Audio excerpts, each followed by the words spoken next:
Welcome to Kenton's videos. Enjoy the video.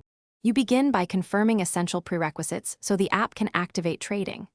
Enter your ID and a selfie, and link the IBAN you will use for deposits.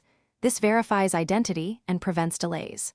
Once done, provide tax residency and choose a personal or joint account because tax forms and withdrawal rules differ.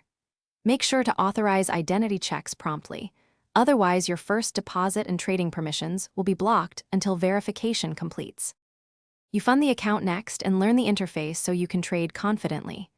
Send a SEPA transfer or use instant in-app options.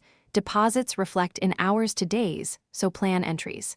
Then open the Markets tab, build a watch list, and inspect the order ticket to understand limit versus market orders.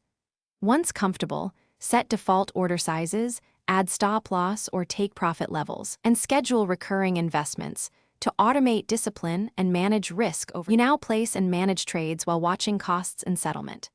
Choose market or limit orders, enter quantity, confirm fees and potential tax implications because execution style affects price and cost.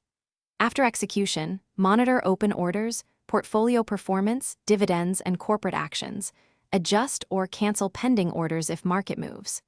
If something goes wrong, first confirm your identity is verified and your balance covers the order. Then check order status and use in-app support chat for transaction-specific help. Thanks for watching. Consider subscribing if we helped you.